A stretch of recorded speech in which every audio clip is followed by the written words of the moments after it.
Hi friends, welcome back to our channel. ഇന്ന് നമ്മൾ തയ്യാറാക്കുന്ന സ്പെഷ്യൽ പഴംപൊരിയാണ്. അപ്പോൾ നമ്മുടെ ചായക്കട പഴംപൊരിയുടെ വീഡിയോ നേരത്തെ തന്നെ ചാനലിൽ അപ്ലോഡ് ചെയ്തിട്ടുണ്ട്. അപ്പോൾ അത് കാണാത്തവർ അതൊന്ന് കണ്ടു നോക്കൂ. അപ്പോൾ നമ്മുടെ ഈ സ്പെഷ്യൽ പഴംപൊരി ഉണ്ടാക്കുന്നത് എങ്ങനെയെന്ന് നോക്കാം. അപ്പോൾ അതിനായിട്ട് ഒരു ബൗളിലേക്ക് 1 കപ്പ് ഗോതമ്പ് പൊടി ഇട്ട് കൊടുക്കാം. 1 ടേബിൾ സ്പൂൺ അരിപ്പൊടി, 2 ടേബിൾ സ്പൂൺ പഞ്ചസാര. പഞ്ചസാര പഴത്തിന്റെ മധുരത്തിനനുസരിച്ച് വ്യത്യാസപ്പെടുത്തുക. അപ്പൊ നല്ല പഴുത്ത പഴമാണെങ്കിൽ കുറച്ച് പഞ്ചസാര ഇട്ടാൽ മതി. അപ്പൊ കുറച്ച് പഴുപ്പ് കുറവുണ്ടെങ്കിൽ അതനുസരിച്ച് പഞ്ചസാര ചേർക്കുക.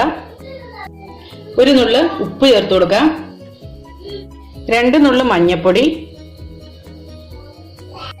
ഈ മഞ്ഞപ്പൊടിക്ക് പകരമായിട്ട് മഞ്ഞ കളറായിട്ടുള്ള ഉണ്ടെങ്കിൽ അത് ചേർത്താൽ മതി.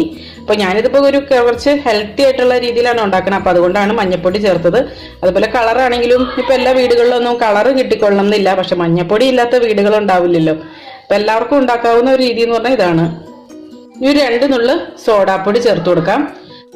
ഈ മാവ് കലക്കി വെച്ച് കുറച്ച് സമയം കഴിഞ്ഞിട്ടാണ് നമ്മൾ ഈ പഴംപൊരി ഉണ്ടാക്കുന്നതെങ്കിൽ സോഡാപ്പൊടി ചേർത്തില്ലെങ്കിൽ കുഴപ്പമില്ല. അപ്പം തന്നെ ഉണ്ടാക്കുകയാണെങ്കിൽ മാത്രം സോഡാപ്പൊടി ചേർത്ത് കൊടുത്താൽ മതി.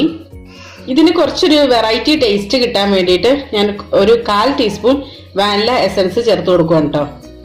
അപ്പോൾ ഈ വാനില എസൻസ് ചേർക്കുമ്പോൾ ഈ കുട്ടികൾക്കൊക്കെ കഴിക്കാൻ നല്ല ഇഷ്ടമായിരിക്കും. അപ്പോൾ അത് കാരണമാണ് ഇങ്ങനെ ചേർത്തത് കേട്ടോ. ഇനി ഇതിലേക്ക് കുറേശ്ശെ വെള്ളം ഒഴിച്ച് ഈ മാവ് ഒന്ന് കലക്കിയെടുക്കാം.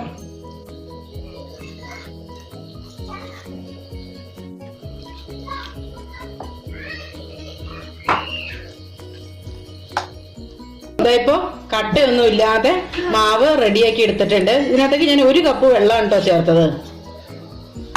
അപ്പോൾ ഇനി ഞാനിത് കുറച്ച് കോൺഫ്ലേക്സ് എടുത്തിട്ടുണ്ട്. അപ്പൊ ഞാൻ ജസ്റ്റ് ഒന്ന് പൊടിച്ചെടുക്കാം കേട്ടോ. കണ്ടോ, ഇതുപോലെ ഒന്ന് പൊടിച്ചെടുക്കാം.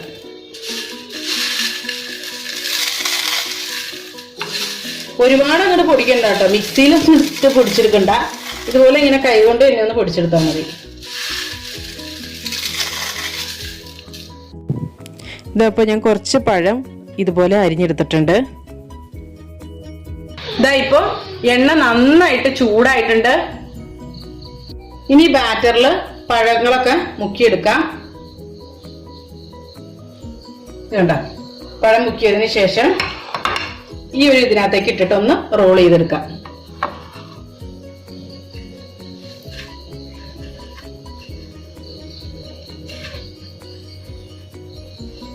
എന്നിട്ടിത് എണ്ണയിലിട്ടൊന്ന് പൊരിച്ചെടുക്കാം കേട്ടോ.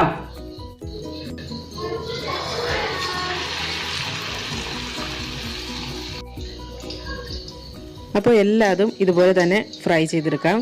അപ്പോൾ ഒരു സൈഡ് കുക്കായി കഴിയുമ്പോൾ മറ്റേ വശം ഒന്ന് മറിച്ചിട്ട് കൊടുക്കുക.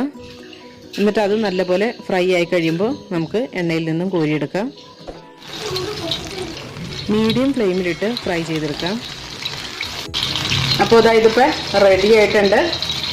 2 വശം ഒന്ന് മറച്ചിട്ട് എടുത്തേച്ചാൽ മതി. സാധാരണ പഴംപൊരി ഉണ്ടാക്കും പോലെ തന്നെ അതിനകത്ത് നമ്മൾ ആ കോൺഫ്ലേക്സ് വാനില എസൻസ് ചേർക്കുന്നു എന്ന് മാത്രം. അത്രേ ഉള്ളൊരു വ്യത്യാസമായിട്ട്. അതായത് പറഞ്ഞാൽ റെഡി ആയിട്ടുണ്ട്, എടുക്കുവാണ് കേട്ടോ. ഒക്കെ ഞാനൊരു സ്ട്രെയിനറിലായിട്ടാണ് എടുത്ത് വയ്ക്കുന്നത്. അങ്ങനെ സ്പെഷ്യൽ പഴംപൊരി റെഡി ആയിട്ടുണ്ട്. ഇതിൻ്റെ പുറം നല്ല ക്രിസ്പിയാണ്, അകത്ത് നല്ല സോഫ്റ്റുമാണ്. അപ്പോൾ സാധാരണ പഴംപൊരിയൊക്കെ കഴിച്ച് മടുത്തവർക്ക് ഇതൊക്കെ ഒന്ന് ട്രൈ ചെയ്ത് നോക്കാം. അപ്പോൾ ഇതെല്ലാവരും ഒന്ന് ട്രൈ ചെയ്ത് നോക്കുക. എന്നിട്ട് നിങ്ങളുടെ അഭിപ്രായങ്ങളും നിർദ്ദേശങ്ങളും ഒക്കെ കമൻസിലൂടെ അറിയിക്കുക. അപ്പോൾ നല്ലൊരു റെസിപ്പിയുമായി വീണ്ടും കാണാം. എല്ലാവർക്കും നല്ലൊരു ദിവസം ആശംസിക്കുന്നു. Thank you for watching Aisha's creations.